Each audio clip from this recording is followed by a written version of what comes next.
Good morning, everyone, and happy Friday. Hope everyone's doing really well today. I'm joined by my co-founder, Steve Haase, here on the really cool episode that we have today around how to use guest data to grow direct bookings and how to collect guest data, how to activate guest data, and how to leverage that guest data to grow your calendar, to increase occupancy, to increase revenue per night.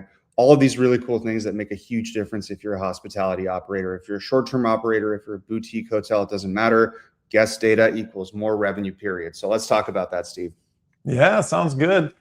Nice to be here as always. We're changing the angle of the show a little bit to focus on being fully booked. Yeah. Because that's really what everyone is after, is having the full value of their properties, the full value of their assets realized. And so we're going to help you do that.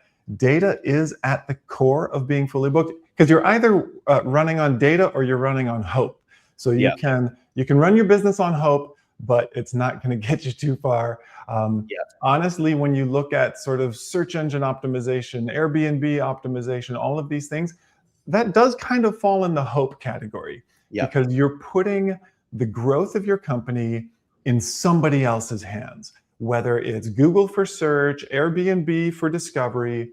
When you focus on guest data, you are bringing control into your company rather than putting it out. So between the two of us, Peter, who would you say is the more conversant in guest data? Where are we on the scale of data expertise? Honestly, I think that's a really tough question to answer, because you were at Shopify for a while and you got to see those like Black Friday charts where you have like millions of transactions and events just popping up all over the chart. And I think Shopify is one of those platforms that just understood the data problem really well and built around the data problem really well to make it easier for people to sell and easier for people to sell effectively. But on the other hand, I'm a complete nerd, so I live in databases and tables. So maybe I haven't seen as much of like an impact, like global scale, as you have. So I think it's like a tie, honestly. Like I think it's more of a complementary thing than a. That's a nice yin and yang. Yeah. Yeah, you're living in the data, and I'm seeing it activated around the world. And together we form Voltron or something. Something like that, or I like that one. I want to talk about actually your time at Shopify, because I think this ties in really well to hospitality. E-commerce is a world that runs on data. Vendors, advertisers, like having that customer data around how people are interacting with the product, what they're clicking on, why they're clicking, how much time they're spending on certain pages.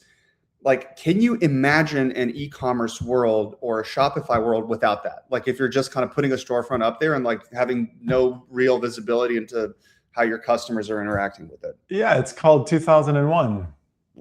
Okay, that's harsh. Like the early days of the internet, you're like, I don't know what's happening. Someone came to me. Google told me there's someone on my site. Yeah. And then I see an order come in. Okay. Like that's kind of the extent of it.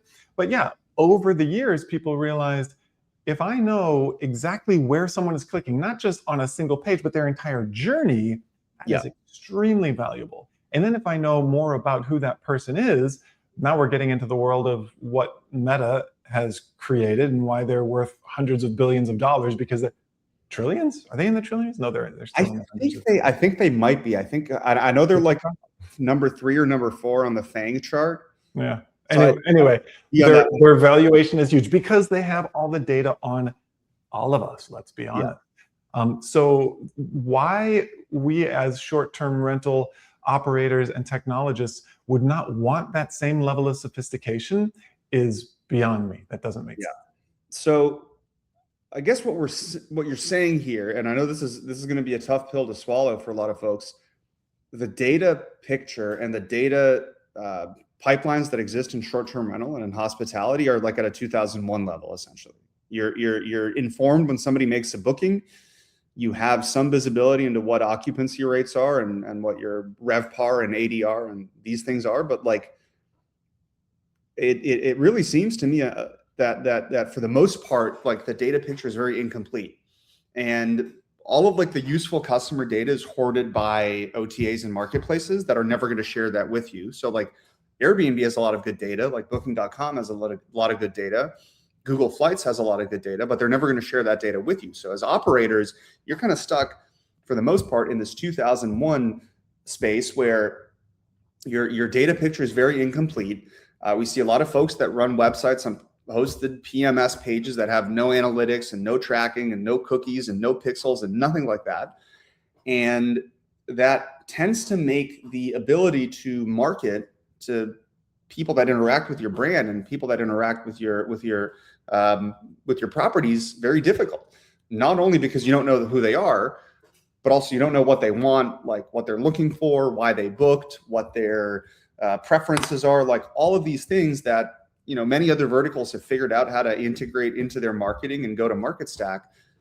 Here, until we put our nerd brains to the task of solving that problem, like a lot of these things didn't really exist. Yeah, and it goes way beyond just the website. If you think about the direct booking process, the website is part of it, but you have to do something to get someone to that website. Yeah. And once they're engaging with your website, you have to do something to close that deal. Maybe someone's looking at a property. Are you doing something to follow up on that interest? If someone has sent an inquiry because they're just poking around, how do you make sure that doesn't fall through the cracks? Yeah. And so we're talking about guest data, but it's really the system from identifying the person, engaging them in the right way, and helping them complete that transaction. Yeah. And so where do most people miss in that flow? The place where most people miss is in treating all of these data points as silos, as events that are not connected to one another. And that I think is a very it's a big mistake, because all of these events fundamentally are connected to one another.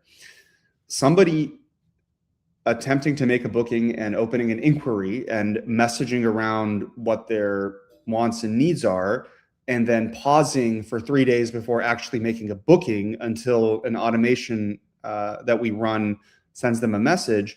Like, these are not independent events. Like, somebody randomly showed up on a website, somebody randomly clicked inquire, somebody randomly decided to book 3 days later. Like, these are all very connected events that are underpinned by them being a persona, them having specific wants and needs as to why they're traveling, why they want to book, why they want to stay with you, etc. The biggest mistake that people make is I wouldn't even say it's a mistake, honestly, because the tooling just didn't exist to connect these events.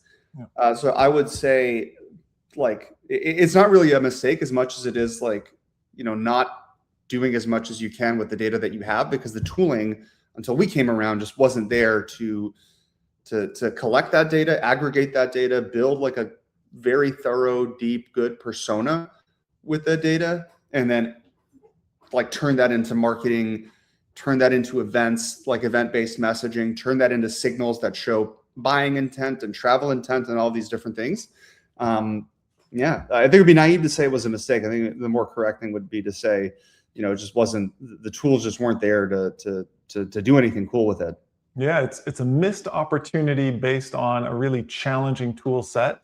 Yeah. Of course, that's what we're here to solve. And if one of the things that I love most about the Yada platform for property managers and owners is that you can see a contact in its full experience: past stays, future stays, interactions with your site, interactions with your marketing, things they're interested in, message history. You really get that full picture of who that person is.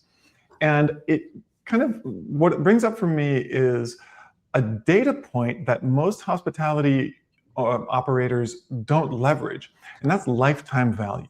Yeah. Right. Oftentimes you're looking at RevPAR, you're looking at occupancy rate, you're kind of treating the listing as the main thing you're focused on rather than the guest, because a lot of managers assume that the guest is a one-time experience. They come, they're going to go, and that's going to be it. Maybe you have some sense of guest remarketing, but most people don't treat that first guest not as a $2,000 booking or a $500 booking, but instead as a potential $10,000 lifetime relationship. 20,000, maybe even 50,000, depending on, you know, the scale of your operations and how frequently they travel. If you think about lifetime value instead of stay value, it changes the importance of having that guest data in a significant way. Yeah, it really does. I think a lot of that is again, like just kind of the function of what the tools were designed to do. So a property management system is designed to manage properties, like, you know, make sure that the accounting is in order and all these different things.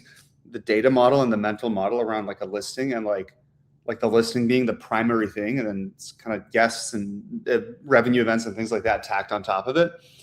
That is a completely different mental model and like a completely different set of priorities than treating the guest as the most important piece of data. And this is actually, if you look at pretty much like every other hospitality industry and hospitality vertical, the guest and the visitor is the most important piece of data. So for airlines, it's all about like they don't care about individual seats. Like seat 23B is no different from seat 14J, right? It doesn't matter. Same with hotels, like, you know, room 405, yeah, it might be a little bit cheaper than room like 1307, which is the presidential or bridal suite. But at the end of the day, the core piece of information that is critical to those companies to grow and to have that like increased lifetime value and maximize lifetime value is understanding the guest behavior, understanding who that guest is, identifying that guest, tracking them through the life cycle, not in like a creepy way, but just understanding why are they spending $2,500 to be there, right? Like nobody spends $2,500 accidentally. They do it very intentionally. They do it with a lot of purpose. They do it because they want to. You need to understand why they want to do that. And then it, like, you know, once we start moving outside of, you know, the airlines of this world and maybe the top 3 or 4 hotel brands that have built their own data pipelines to manage this stuff, you start getting into this really weird space where the priority shifts from the guests and the guest data collection to like listing, property, you know, number of pictures, title optimization, things like that. Again, to the detriment of being able to grow quickly, to the detriment of being able to grow well, and to the detriment of being able to increase lifetime value. So what we see a lot of is again, this is because the tooling just wasn't there. This huge emphasis on trying to increase occupancy rate and revenue per stay through like dink and doink upsells for like an early check-in or things like that, or optimizing the listing title and things like that. So dink and doink upsells actually detract from customer LTV or like lifetime value, because if you nickel and dime somebody on an early check-in, they're probably not going to want to come back. And the data tells us that. So if once you start using a data model and integrate a data platform into your stack that lets you understand customer behavior at scale, then you can really start doing these things that increase lifetime value instead of short-term gains on trying to increase like revenue per night. And you know, across the board, wherever you look at it, it's probably about a dozen times cheaper to get somebody who's been with you to come back than it is to go through the whole rigmarole of having them book in the first place, because that booking in the first place involves, you know, 500 people looking or like scrolling and browsing and maybe clicking on something and booking, then paying the 15.5% or 16.5% marketplace fees and all these different things, and competing with a million other people who are like, I'm in Miami, there's 100,000 short-term rentals here probably. Like if somebody's visiting and I have an STR, I have to compete with 100,000 other like very similar, like let's be honest, like very similar units. If I have a relationship with that guest, I know who they are. I'm only competing with like maybe their internal monologue about like why I shouldn't travel or not. I would much rather compete in that arena than in the 100,000 identical properties arena. Yeah, like let's talk about ad campaigns, for instance. If you're trying to get direct bookings through an ad campaign, good luck. I mean, seriously, good luck, because you are competing against Expedia. You are competing against Airbnb. You're competing against people that have tremendous brands, tremendous trust factor with the traveling public, and probably much deeper pockets than you. I mean, maybe your business is an exception, but these are big companies with tremendous ad budgets. If someone is going to choose your direct booking, your, website over Airbnb, you've got to have, I mean, I don't even know what the logic is there, what kind of algorithm you need to have in place. But if someone has found you through one of those other doorways, one of those channels, and then you re-engage with them, you now have their attention, you have their trust. Yeah. They've experienced you firsthand, and the desire to switch is probably not that big. Like, it takes effort to find a new place. Exactly. And so one of the ways to use that guest data to improve direct bookings is to be in touch with your past guests to get them to book direct, right? Use the OTA as the front door. Once they've left, re-invite them through your direct door. Yeah. I like, you just hit the nail on the head so hard. A good guest data platform lets you do that, and it lets you do that re-engagement in an intelligent way. So then, instead of just talking to them about random happenings in Miami, you're referencing, again, because you have this data platform that underpins every guest journey, like lifetime journey, not just, that one singular stay and that one singular night. Because you've got a data platform that can really understand that guest from way before they booked until way after they left for the third time, you can use that as collateral in every subsequent piece of messaging to drive a much higher engagement rate, to drive a much higher booking rate, and to be like in front of the guest and in front of your clients and customers in a personalized, intelligent way. And I want to not necessarily shift gears, but I want to bring another really important topic into this conversation, which is personalization. Hospitality is one of those industries where personalization is one of the biggest factors to customer satisfaction. So personalized experiences, once you move past like airport motels and people staying somewhere for need, personalization is one of those things that consistently ranks as the highest factor in propensity to like book again and repeat book and like open rate of communications. I think that's like generally true for most industries. Like, if you can personalize your relationship to your customers and to your clients, like, you're going to do a lot better. In hospitality, that holds true even more.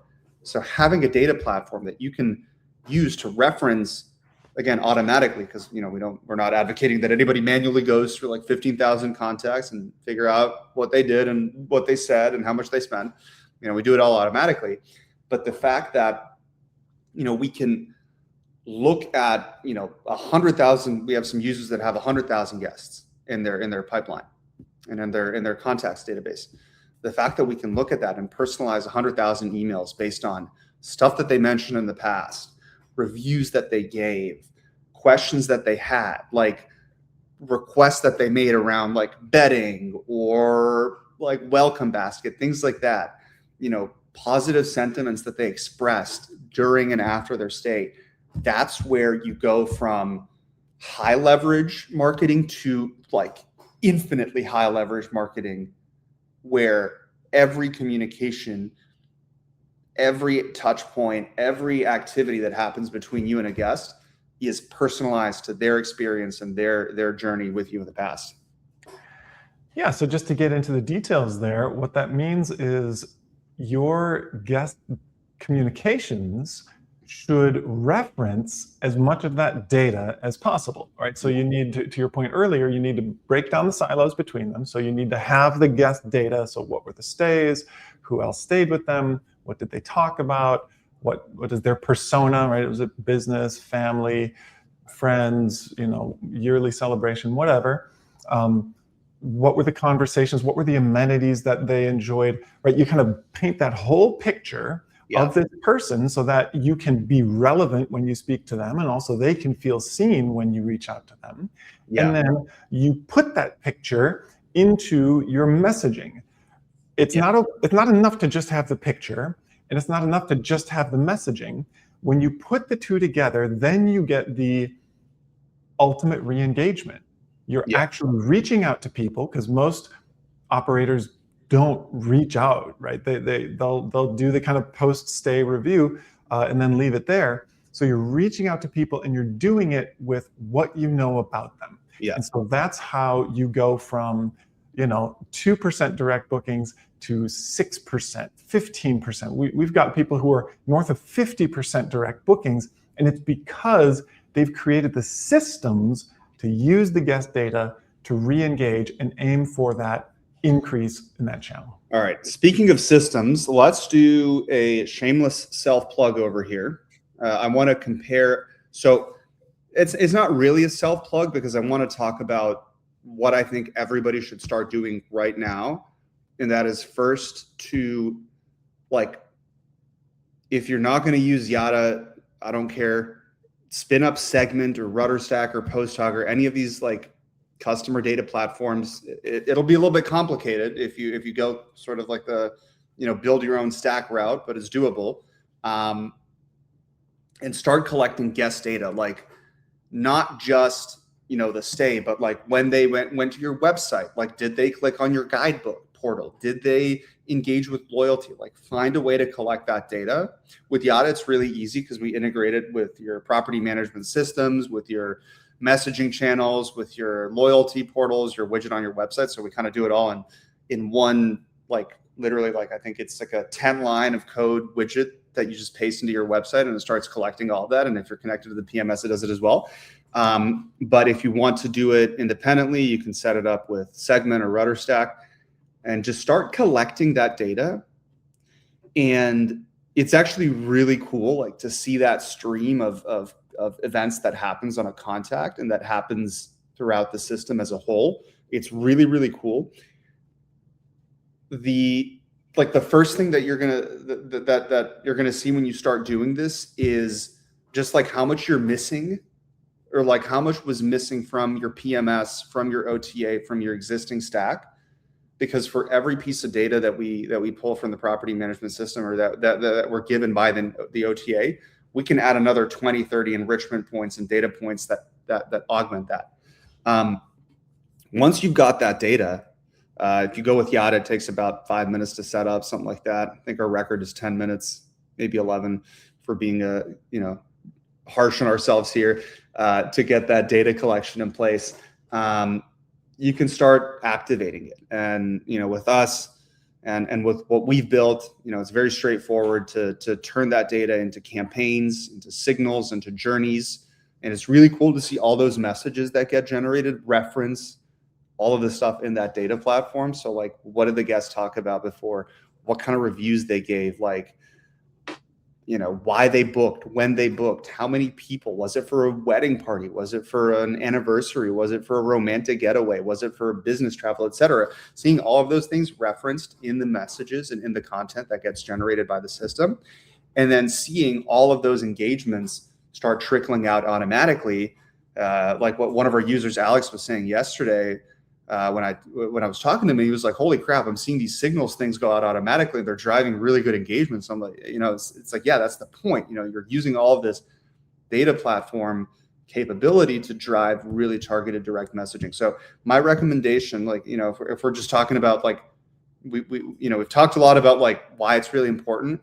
My recommendation for everyone would be to spin up a data platform right now, either Yada or something else. Like, granted, the other stuff is not hospitality focused, so it might be kind of a little bit more painful to kind of aggregate it under one roof, but spin it up, look at the data that's coming in, and then very quickly be able to see how those things start impacting your outbound marketing and your guest marketing going forward. You got to do something. Yeah. Got to do something. Otherwise, you're building your business on hope, and that's risky. It's risky stuff. So to get fully booked, put those systems in place. If you want to have a chat about it, we are here. We are very much here for that chat. So stop by yada.ai/demo, and we'll do a repeat booking assessment. Marketing assessment for you. We're happy to talk through your systems and what can take them to the next level, whether it's Yada or something else.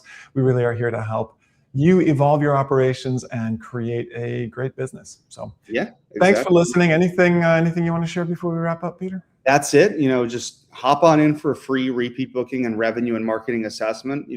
we are here to build great product, but also to help folks do marketing and help folks set up the systems that let them market. So that's our biggest priority. And we'd love to hear from anyone that's doing marketing right now, like how they're doing it and what's working really great.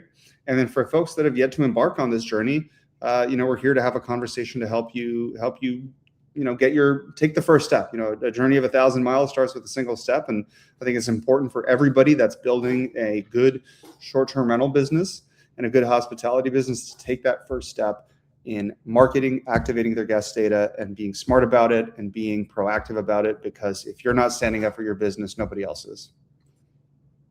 Preach. All right. right. Talk to you next time, everybody. Bye-bye. Okay.